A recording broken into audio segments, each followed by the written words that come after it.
Hello, and thank you to everyone who's joined us for the second of our Missing Link webinars. I'm very excited today that I've got two amazing journalists and editors with us to discuss which is one of my favorite topics, which is interiors, home and lifestyle. So both Olivia and Jenny are going to be kind of talking to us about how their roles have changed over the last kind of 4 or 5 months, what the impact on that has been and how kind of news desks are being impacted, and the kind of pitches they'd like to receive right now given kind of what's going on, and obviously like the lead up to Christmas as well. So I'm hoping they're going to be providing some insight into exactly what's happening, and also giving you a few tips on the kind of pitches they'd like to receive, any trends they're on the lookout for, and also at past we'll also do some Q&A as well, so you'll have the opportunity to ask either of them or both of them any questions that you might have. So before we make a start, I'd just like both of them to introduce themselves and tell you a bit about kind of their role and their responsibility. So should we start with you, Olivia? Yeah, hi everyone, I'm Olivia Heath. I'm digital editor at House Beautiful. I've been there for around 4 years now. And it's my responsibility to look after the website. So all the digital output that we have, we cover homes, interiors and property. So that's like decorating, room inspiration, renovating and makeovers, and also lifestyle. So we do some recipes, we do cleaning, storage and organization, stuff like that.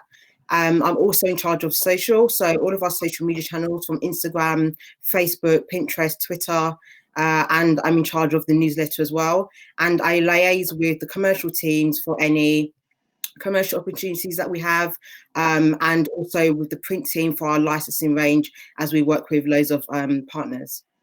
Brilliant. So it sounds like you pretty much cover everything. And I think the fact that you're also covering social media is really important, because if there's any pitches that you want that kind of work well on social media, then that would be really good to hear, because obviously we want to make sure we're giving you kind of the best pitches and the ones that are most useful to you from, a KPI stance, to make sure you're kind of ticking boxes on social media as well. So maybe we can talk a bit more about that later. Sure. Brilliant. Okay, and how about you, Jenny? Oh, hello. Hi, I'm Jenny Wood. I'm a freelance homes and lifestyle journalist. I've been a journalist for about 20 years now. I've been on staff on all kinds of magazines, from Company Magazine. I was the launch features editor on Look. I've worked for Buzz, and in terms of freelance work, at the moment I write for Female in the Daily Mail, both online and in print. I do the front news section for Good Homes magazine, and I do homes pages for various other people, everybody from Virgin Media's website through to Asda's magazine, and also do some work for brands as well. So yeah, kind of I'll freelance about anything. Homes and interiors is my favorite, but one week I'll be testing out posh pencils, another one I will be writing about cordless hoovers. So yeah, anything and everything consumer and things, that's me. Okay, so it sounds like you've worked for pretty much all the publications out there too, and you've had a wealth of experience. So it'd be really interesting to find out how different publications, I guess, have been coping, and the different demands they might have, both on the kind of stories you cover, and also how quickly they want stories, how quickly you have to pitch to editors and things as well. So I think there's plenty to cover there too. So let's kind of kick off with the first question. So Jenny, how do you think the role of journalists, kind of interiors journalists, has changed over the last kind of 4 or 5 months? What's been the impact kind of on you and then anyone you know? Mm-hmm. Well, I mean, the big thing, obviously, just as everybody watching this is probably working from home, we're all working from home too, in less than ideal setups.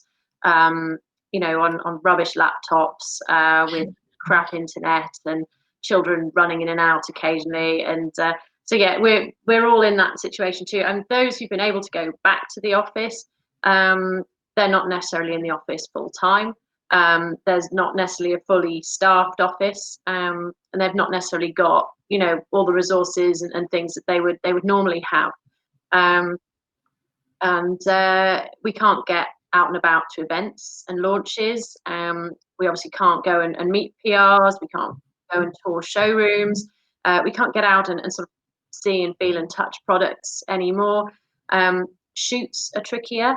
It's not just obviously the COVID restrictions in terms of safety concerns regarding photo shoots and social distancing. It's getting hold of samples, finding places to hold shoots. You know, there's a whole barrage of things that have made it tricky, but we are nothing but if not innovative. So, you know, there are lots of ways around this for us, and also for you guys too. So while it's all tricky, you know, I think it's just a matter of adapting, really. Yeah. So you think there are opportunities for brands kind of because of this too? 100%. Yeah, definitely. Brilliant. Okay, well, that's great to know. And how about you, Olivia? How has it affected kind of your role over the last few months and kind of your day-to-day activity? I mean, definitely what Jenny said there, adapting has been the biggest thing for us. It was literally that shift of being in the office to then being at home, and so many people obviously not having, you know, home offices, just having to make this makeshift setup. So for us, yeah, just adapting from not being in the office and having all of our resources that we've needed. But, you know, everyone, you know, we've all been in this together, and that's the thing that everyone's been having to pull through together and just work in imaginative ways, actually probably being more creative than ever before, because you've been forced to find new ways of doing things. So that's been really interesting for us. And actually, do you know, it's obviously been struggle. It's been stressful at times, especially at the beginning, where everything kind of turned upside down and no one knew what was going on. But actually, I think a lot of it was just about teamwork and coming together. And, you know, our teams are still the same. We're all still working together. We're just being more creative on the output. And again, just making sure that as a brand, we're still communicating with our readers as we always do. And obviously, us being digital anyway, that was always through our social media channels or whatever, because we're always speaking to an online audience anyway. So that part hasn't changed that much. Okay. And Jenny mentioned obviously photo shoots being a bit of an issue. Are you having the same problem at House Beautiful, that, you know, maybe photo shoots are quite limited at the moment? What's your experience of that? From the digital side, we don't necessarily do that much photo shoots, but from the print side, yes, of course, that was an issue. In fact, for all of our brands, that was put on hold for obviously safety reasons. Safety reasons was the biggest thing, and social distancing. So that is still happening now, but obviously it's limited capacity. And again, it's kind of seeing what the situation pans out at the moment, because we're still in this situation. No one really knows what's going on. So in a way, that's been in a way put on hold, but we know on the flip side, that's also affected loads of PRs and agencies and brands who we've been working with, and they've had a delay in getting all their like lifestyle imagery over to us because they've had problems with their shoots. So it's been on both sides of the fence, really. Yeah. And if brands do have, you know, a really good kind of image kind of gallery or access to loads of great, you know, lifestyle interiors images, is that something that's particularly useful for you guys at the moment? Yeah, definitely. I mean, lifestyle images are always so key for us. Obviously, we're a visual brand. It's all about interiors, and the most visual and striking images are better. So we're always really keen to see all those lovely lifestyle imagery for sure. Okay. So when we're kind of pitching to you, should we really point out that we have access to that kind of gallery of images, etc.? Just kind of put that on your radar kind of as soon as possible. Yeah, definitely. Yeah, 100%. Yeah, I mean, Okay. that's definitely something. Most of the titles that I will work for, we're not going to be able to feature something unless there is imagery to go with it. So that's one of the big things I would say, is if you're pitching, you've got to put some pictures on there. I've spoken to a few other freelancers in advance of this webinar, just to kind of ask them what sort of things would be helpful for them. And one of the big pictures is the big thing, really. You don't have to send everything over high res. I'm really happy to see just a few things low res. Another colleague said is, rather than a WeTransfer link, which obviously will expire, or because we're all working on these rubbish computers, you know, I've been sent WeTransfer links of like oh, I don't even want to think of the size of them. and if I look at, if I click on that and I'm like, oh, I don't think I'm going to do that right now. But it's a lot more helpful, for example, if you have a Dropbox link, or you've set up an image bank, or sometimes people have literally got a Word document and put some pictures on it, and I can open that up and have a look, and I can say which pictures I'd like higher res. The other thing particularly for me, I find, is as well as lifestyle imagery, is cutouts. And I know that's really boring, and people probably hate being asked for cutouts, but it's so important to get a good high-res cutout done of your products. And it may be something you can get from the web team, if you have a web team, at the brand, anything like that. And particularly things like gift guides. I'm starting to get quick, commissions for gift guides and things now. And partly because of the way people can't shoot, cutout products are going to be the way it goes.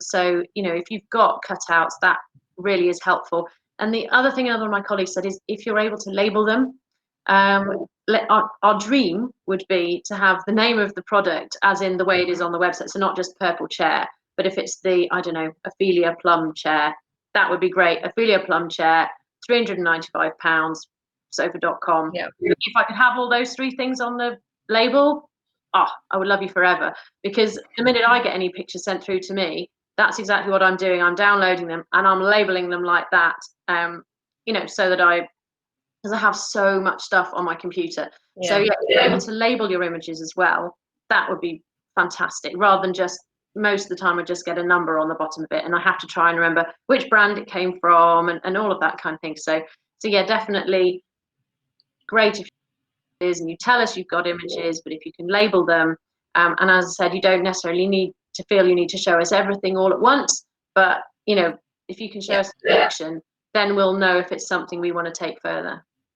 Yeah, definitely. So if people kind of give you an example of the images you can choose from, you can pick the ones you want, and then they can send the high-res versions of those over to you, properly labeled. A Dropbox link or an image bank, Yeah. those are fine as well. In terms of just another thing on shoots, I've seen it done a little bit, but there are sometimes, if brands have got a shoot set up, it's sometimes worth contacting. I don't know if you agree with this, Olivia, but it's sometimes worth contacting magazines to see if they want to come in with you on that shoot or come in with you on some of the shots. And it may be, that they can help you style it, or they can say this kind of a shot would work well for us. I have known it in the past where a shot like that has ended up on the cover of a mag, where it's a bit more of a collaboration. Yeah. It's always worth, if you've got the capacity to do shoots, and it's worth sometimes giving the mag a call about that, just in case you can work together, and then you're obviously much more likely to get coverage. Yeah, that sounds like, sorry, go on. No, so I was going to say, it was a really good point you made about the the WeTransfer images, because actually that's one of my biggest things. I never download it in time, and then it expires and I have to email the PR again to get them. But having the Dropbox is good, or sometimes the Google Drive link, or if it's a WeTransfer, it's the Pro account, because then it doesn't expire, or it's like a really long time. And that's also because we just get so many images and download links that going through our inbox all the time, and actually I don't always download things straight away. I store them into separate folders and I go back to them, and by that time it's expired and stuff, so that saves a lot of time. But actually what I like, which was kind of different from what Jenny said, is I quite like when everything's packaged into an email, and so the text is there, the images are just given in a high res, and I can just access everything instead of me going back and forth to get stuff, because it's mainly just a time thing. Because usually if I'm writing a story then and there, I'm doing it there and then, because like next 15 minutes something else I need to do, and then my attention's gone somewhere else. So it's efficiency as well, and it stops me from emailing the PR and asking for so much stuff. So I find that to be the most effective for us. And there's a lot of PRs that we work with who kind of know our style now, and they just package everything into this one email for us, and then it's just perfect, and I don't even have to get back to them. I can just send them the link, but it just works for us in terms of the speed that we're working with online, I would think. I think that's probably quite a good difference between digital as well, because obviously if I'm working on a monthly, I don't have that speed, the need for speed that you have. So yeah, that's another thing actually in terms of tailoring your pitches. So if you're sending something to Olivia and you're sending it for the website or social media, you would just think about it and maybe treat it a little bit differently than if you're sending a pitch to someone on a monthly.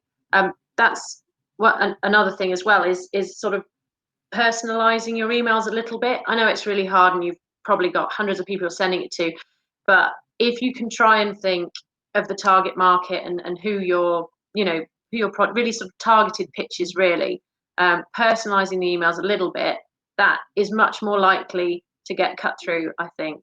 And labeling your email with what it is, that I know that seems crazy, but sometimes I get emails with sort of I don't know, ho ho ho, it's Christmas, which is great, but that's not telling me what's going on in the email. Whereas, you know, if it says Christmas gift guide, gifts for teens from Amazon, Amazon are very good at that, actually. You know, their emails say what they are, and that's brilliant because, as Olivia said, if you're filing things away, you know, particularly say for freelancers who I might not have a feature on the go right now that's useful for, but I have a big list of files in my email. I've got Christmas gift guides, advent calendars. Do you know what I mean? I've got all these things. If I know what things are, I can label them up, pop them in, and I'll be able to find them later. Whereas if it's just ho ho ho, it's Christmas, I don't know. And then, do you know what I mean? I'm far less likely to, you know, even open it immediately, I would say. Yeah. You know, I sort of save that for when I've got a bit more time. So it sounds obvious, but a really clear, concise email title is super helpful. Definitely. So you mentioned kind of speed there, Olivia. I mean, has in the last few months, is it more challenging in that you've got to get more content out and quicker, or has that not been the case for you? I mean, being digital anyway, we have to do that just to keep up with the demands of the web. But I would certainly say, especially the first lockdown that we had, which is what towards the end of March, it was a case of I mean, obviously we do homes anyway, so that was the one thing that our content area never changed. But of course, I think the first piece I wrote was like setting up a temporary, you know, home office in whatever space you have, especially because so many of our readers like live in, you know, they're living in the city, they've got small homes, they don't have a dedicated home office room, so we just had to, in a way, like adapt our strategy at the time and just cater to what people needed in the home. Whether it was, you know, turning around their dining area into a, you know, desk for schooling and stuff like that. So it was really, we were really just adapting at that time. But our output I suppose it did increase a bit just because we had so much that we wanted to cover in that short space of time. But yeah, we were still on par with what we do typically, I would say. Okay. It's interesting to see that it hasn't changed dramatically then. Yeah, not as much. So, what kind of pitches would you like from PRs at the moment? Is there obviously it's the run up to Christmas, and I presume, as Jenny mentioned, you put in Christmas gift guides and things together. Apart from Christmas gift guides, is there anything else, any other trends and things that you're looking at that you'd like to kind of receive pitches for at the moment? I mean, I would say obviously we're typically, so yeah, we actually started working on Christmas towards the end of August. So we do start it very early for SEO purposes. Yeah. And there's actually, in Christmas sense, there's so much to do with the home, whether it's, you know, the dining elements of the home, you know, having guests, you know, bedrooms, kind of living room, decorating, all that stuff. We're obviously in autumn, winter right now. So we're still, it's the season for everyone to be really cozy and warm at home. It's all about, you know, insulation, keeping energy bills down, all that stuff. And some of them are evergreen content that we're always updating every year, but some of them there are new angles. So we get through loads of press releases and they're like stats, which we wouldn't necessarily run single news stories on them, but we would save those press releases for if we're working on something else, or we might be able to slot that into it. So I would say at the moment, our focus is definitely Christmas, and it's going to be now until the end of the year. But anything that just fits into the autumn winter theme really around home. I mean, what the good thing about online is that obviously we're not working in a print magazine where we have a certain amount of pages to fill. You know, there is no limit to the stuff we do, only just the resources that we have. So yeah, in a way that's good. I mean, there's pros and cons to that, but yeah, just anything relating to that really. Okay. And on that note, and given that, you know, much of the country is kind of under various restrictions and we don't know how Christmas is quite going to play out, do you think, this is just me kind of thinking kind of off the top of my head, do you think there's going to be, you'll be looking for more stories that might be about kind of more Christmases focused, you know, with people just at home rather than big family gatherings and things like this? Yeah, I mean, the current situation is definitely going to change some of our narrative and the way we do Christmas, because certainly this is a Christmas like no other. Yep. And we are actually kind of commissioning like first person pieces around kind of what Christmas will be like at home this year, because there's such an emotional attachment to it as well as the tradition of Christmas and the celebration that everyone loves and knows.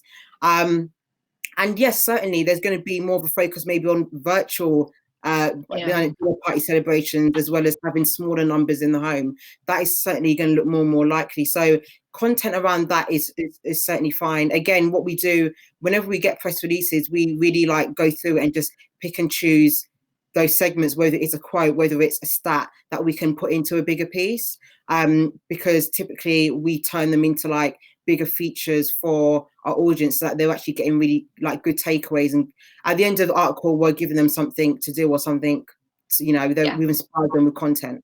Something to take away. And with freelancers, again, back to my point about sort of thinking about who you're pitching to. For instance, people pitch to me because they know I do lots of shopping pages, I do gift guides, I do consumer tried and tested pieces, I do trends. So if you can get to know your key freelancers and what they're doing, then that will really help you with your pitches too. So I may be doing Christmas in terms of the short lead titles that I work for. So people like Female at the Mail, they haven't started doing Christmas yet at all, and they probably won't be doing Christmas till end of November. Okay. Whereas on Good Homes, I've just gone to bed with the news section for the December issue, which is out in November, and I'm about to start January, which is still Christmas but beginning to get into New Year. So, for instance, if you know your freelancers doing that, that will help you with your pitches. And again, it's getting to know freelancers and know what they're about. Is really useful if you're trying to get coverage. And do you appreciate or not appreciate when you're actually asked what you'd like to kind of receive at the moment? Yeah, definitely. I mean, it always depends on the day. If you're having a super busy day, then again, I might sort of put that email to one side. I always, if I'm working on something, I'll usually say, even if it's just a line, I'm working on XYZ. Have you got anything? And lots of times that bears fruit for both of us, really, because it might be someone who I wouldn't have thought to approach. So yeah, I think it's always worth asking people. I'm very happy to be asked. One thing I would say, I think we were chatting at it before we went live, is that I find a lot of PRs these days, they don't have their contact details on their clients' websites. So if you try and look for the press section or the media contact section, there isn't one. And so that would be quite hard, particularly for freelancers. If I'm doing a feature, I don't know, I'm trying to get hold of a particular electronics brand, and there's no media contacts on the website. Or sometimes, often, if there's just an email address rather than a phone number, it sounds old-fashioned, but there may be times when I really quickly need to get something, and I would love to just phone someone up, and I can't because the number's not on there. The same with your email signature. If you can put a phone number on the end of your email signature, that's super helpful. We had a case going to press with Good Homes where one of the pictures wasn't high enough resolution, and I couldn't get hold of the PR on email. And if their phone number had been on the bottom of that email, I could have just rung them really quickly and got that picture, and it would, they nearly missed out on coverage there. So I definitely would say make it easy for us to contact you. Yeah, it's very basic. I mean, even if you don't, obviously, I mean, I know many people, prefer not to have conversations, via calls, etc. But it can be the result of, not getting any coverage. So that could be the outcome. So it's as simple as just having that, phone number on your signature, and that could make or break your opportunities. They genuinely don't do. I'd say 50% of people who contact me, they don't have a phone number on the end of their email for me to contact them. Yeah, it's crazy because it's just missed opportunities. You know, as PRs, we spend so much time kind of putting press releases together, preparing content, gift guides, etc. And just to miss out, as because of a basic, it's a shame. Yeah. Cool. That kind of brings us nicely into kind of talking about pitch fails. So I'm going to ask Olivia first. Us PRs love kind of talking about PR fails and seeing what, you know, each other are kind of doing wrong. Have you had any kind of fails recently, you know, without mentioning kind of names and brands, etc., that you'd like to kind of highlight, or just kind of give us a bit of an overview about kind of why it failed, etc.? You know, I actually haven't had that many examples. I think they're quite typical ones. So the first thing that happens is, and it happens quite a lot sometimes, a PR will send an email, and they'll get the first thing they do is actually get the publication one. And I think that's a case of them firing so many emails out to journalists. And, you know, it happens because everyone's working at such a pace these days that you're just trying to get so much done. But obviously it's the one brand in the email, and it's sort of like our competitor brand. And it's like, this email isn't intention for me, but usually they do like record the message, they record the email, or they'll follow up back straight away and apologize. So that does happen, I feel like, more often than it used to. I think that's just the pace that everyone's working now. So, you know, mistakes happen. Recently, sometimes I'm probably getting emails that are just nothing to do with homes and interiors, and it just sounds quite strange, but it's about just reading the website and seeing the kind of content that we have, and just knowing that things, for example, like when it was back to school, like the amount of like emails we had on, like, you know, schoolwear, where we would never do that content was not related to us. So it's just having that awareness and understanding about the type of brand that we are and the content that we do. We don't just put anything on the website. We put things that are related to the subject areas that we cover. And every piece of content we do is we aim to inform or inspire our readers or give them inspiration or whatever it is. So that's always a key takeaway before anything I decide to write any piece or anything goes online, gets published live. So I just think having that understanding, that awareness before even pitching is really good, and it saves the PR time as well, and it saves us time, you know, from chasing them up. Sometimes what also happens a lot is I get like 3 or 4 emails from the same PR agency about the same story.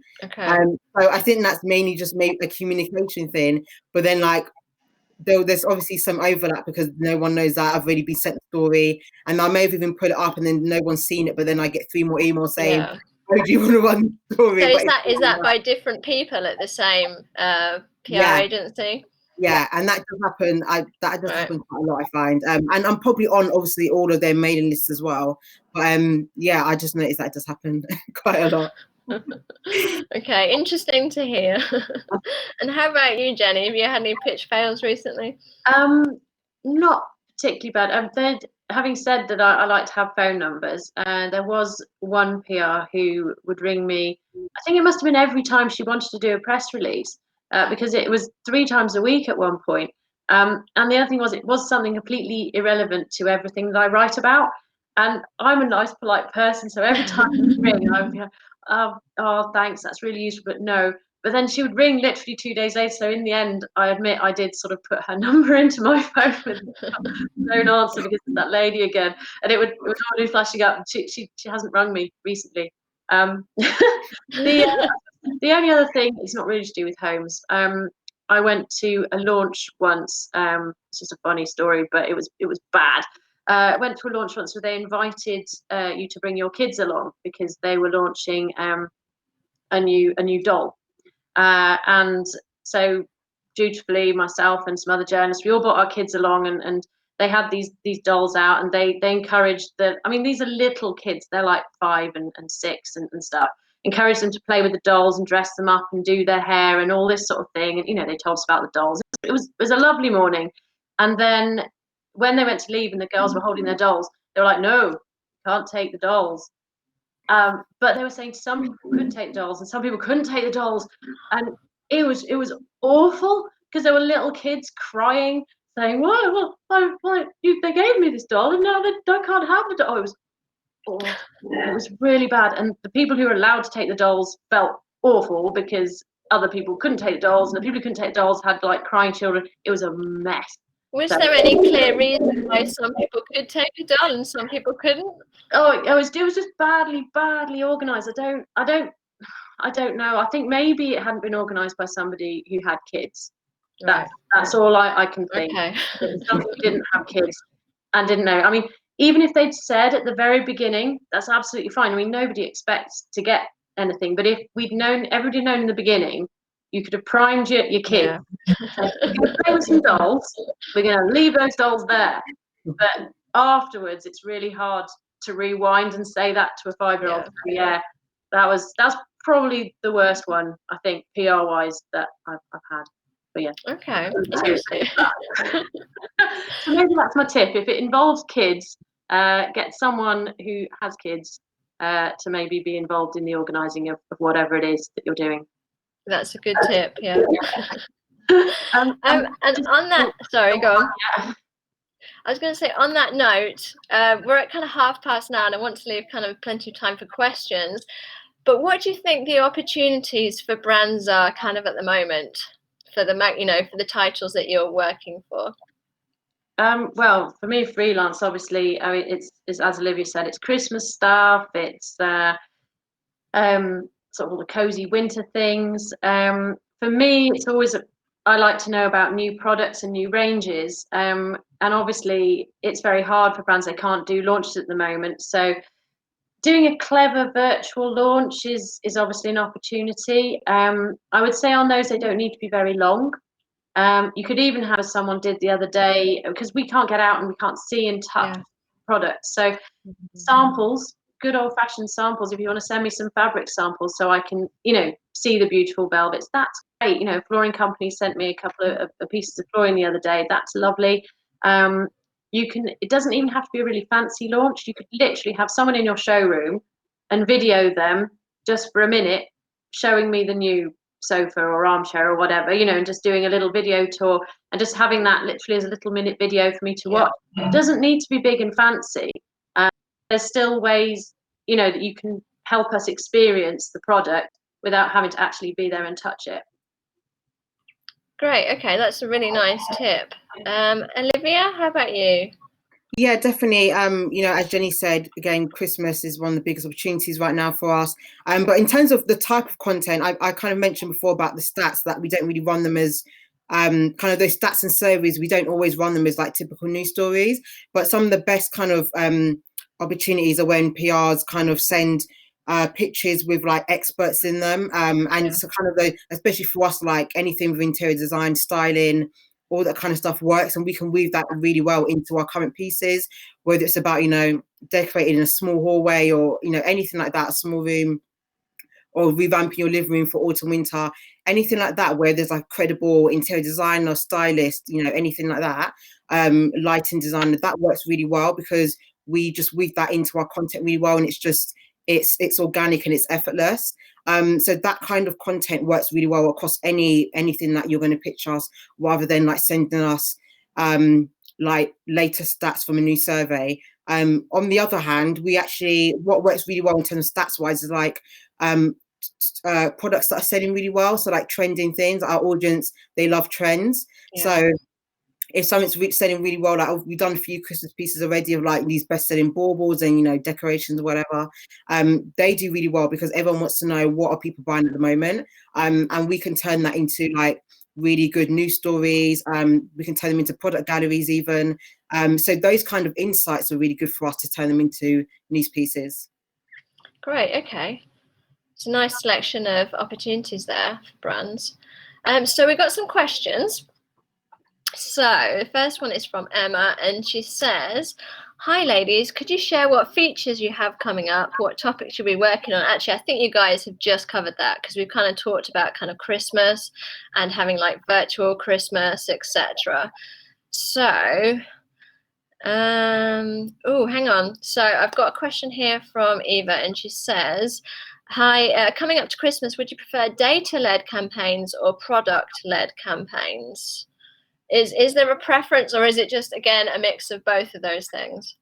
Yeah, definitely mixed. If it's data led, then any of those sales insights that I just mentioned, the sales insights side of it would be really good. Okay. Product led, obviously, we're doing so much galleries, roundups, so much things with Christmas. So products, of course, now is the right time. I mean, I've been getting tons in through, and I've been storing them in a Christmas folder that I need to go into really soon. But definitely now's the time, especially for Christmas, to be sending all of those product recommendations through right now. Yeah. And is that something, obviously, you'd reiterate, Jenny? Because you're the Yeah. products, you're the products journalist. Products and new ranges and new launches and that kind of thing, obviously for the news pages. But then for things like when I'm writing things for female, DataLed can also be helpful if it's kind of part of a new trend or a new thing everybody is doing, because then that helps me, you know, sort of pitch it as a piece where I might sort of, I don't know, I got a pitch recently, you know, from someone saying everybody, huge stats on the number of people doing social dining. So like fondues and raclettes and, you know, things where everybody sort of cooks their own food. This was obviously before coronavirus. So loads of people all get around together and they all share the same food.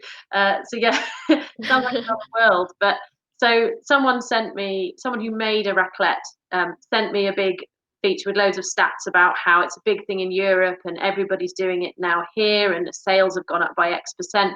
And that really worked for me because I was able to pitch it into a piece to the Mail about social dining, where I tested out lots of different products and I talked about it and I mentioned the stats in there, and that was really great coverage from them, and that came from a data-led thing. So again, it depends on the publication, but yeah, so I'm all about the products and launches for the monthlies and things I'm working on, but things like the newspapers, then yeah, data-led stuff is great too. Perfect. Okay. So we've got a question here from Megan, and she says, I'm really interested in hitting more interior publications, and one of my main focuses are trend prediction pieces. Do you think these will work? And I think that's a question more for you, Jenny. Well, yeah, I mean, obviously for papers, I've just said it works. For the homes mags, yes, but then I would probably need it, from my point of view, to be more sort of things like, I don't know, Rattan's going to be in, and here's some Rattan products that we do.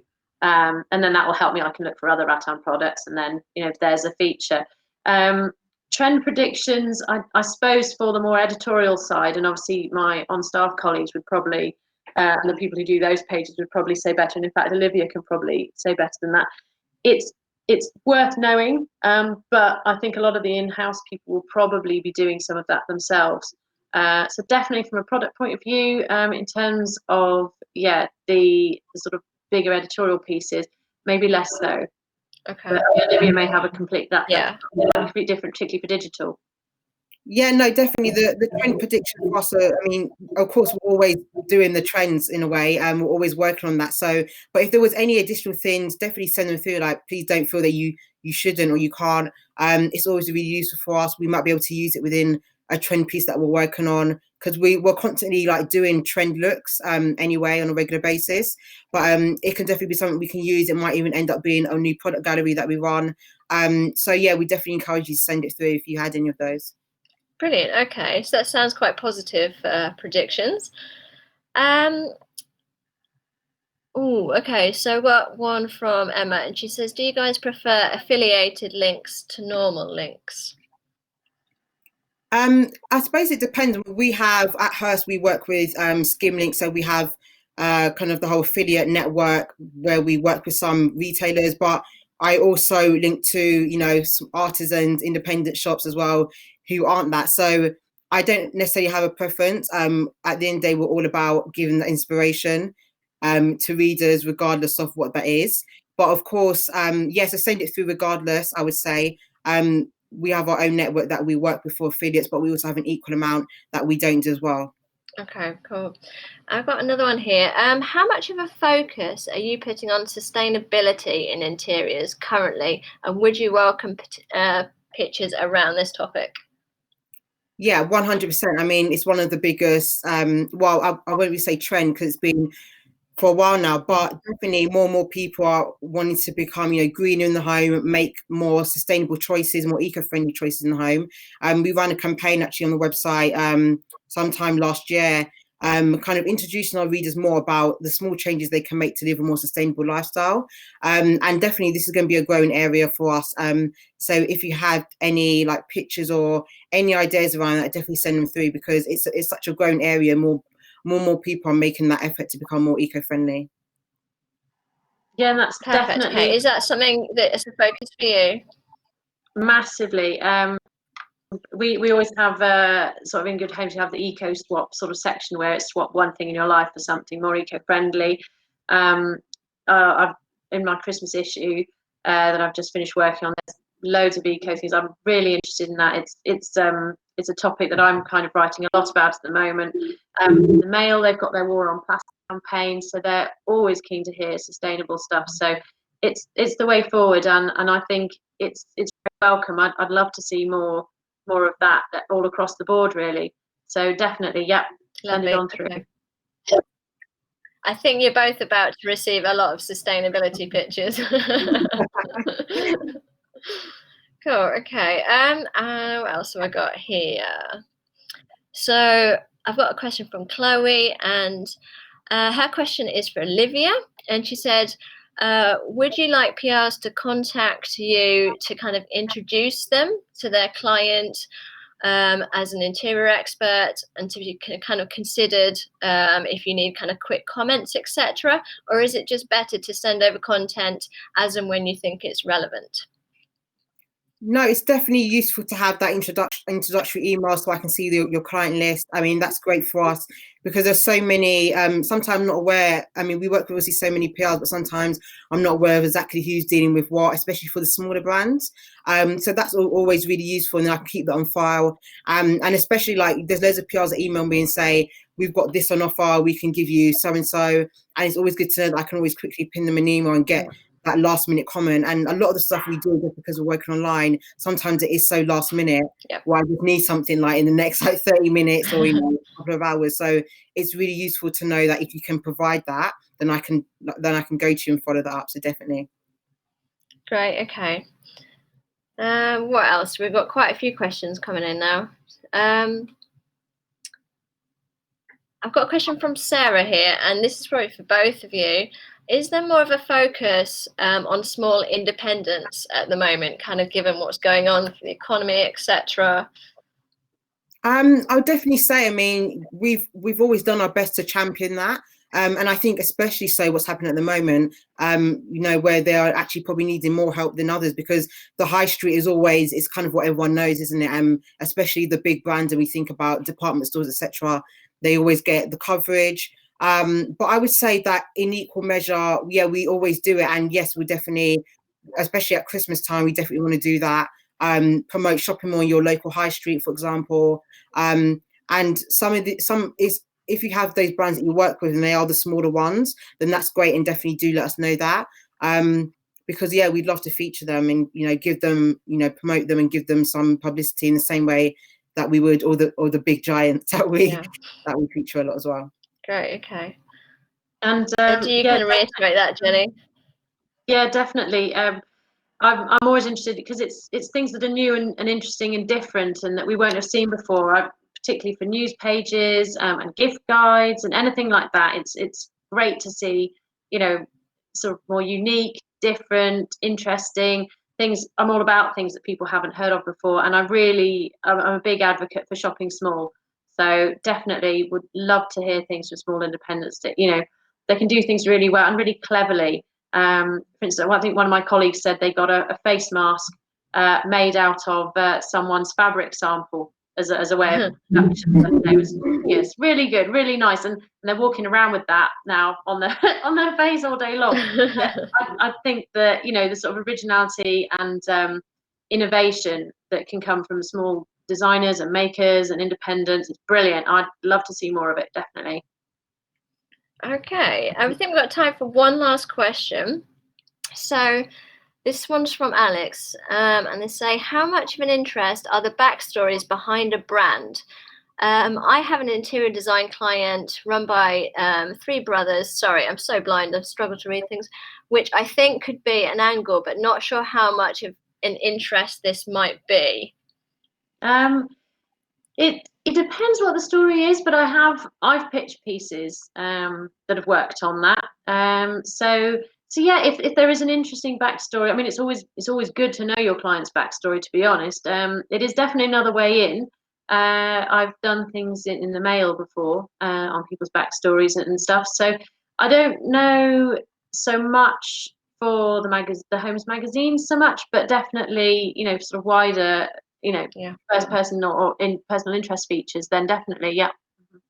I guess especially at the moment with the pressure really on small brands, it's really interesting to know how they're competing with the bigger brands and maybe what they're doing differently, etc. Yeah, but also, I mean, you've probably seen all these there's always features about we set up business with our sister or something, and then 3 different companies that were all formed in that way, and that kind of a piece is always a perennial favorite for all kinds of magazines and consumer mags and things like that, and customer magazines. So yeah, if you know the story behind your brand, that's great. Let us know, and particularly freelancers, who might be working for lots of different publications and might know where that could sit. And how about you, Olivia? I mean, do you kind of like those pictures or? Yeah, I think similar to what Jenny said, it does depend on the type of backstory that it is. So we don't necessarily do a lot of it, and we think about it doesn't necessarily work on a social element. It doesn't work necessarily as the best angle on a web article, but again, it does depend on the type of backstory.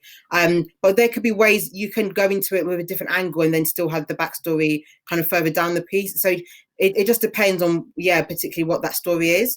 So yeah, if you do have one, definitely send it through. But it just depends. There's different ways that we can work into it as well to make it into a feature. So it is worth pitching, but obviously just try and make it as unique as possible and make it stand out. Brilliant. Okay, well, I think that kind of wraps it up for today. So thank you, Olivia and Jenny. That's been so useful. It's really interesting to hear the insight into obviously how you both, how your roles have been affected, but also, we now know kind of what pictures to send you, what to do, what not to do. That's perfect. That's really great for us to hear. So I know you're going to be bombarded with pictures as well from here after this. So I kind of apologize in advance, but hopefully, given everyone's listened to this, there'll be the right pictures. Thank you so much. Thank you again for coming on, giving up your lunch hour. And please join us for the next Missing Link webinar, where we'll be talking about how to build an effective digital PR team.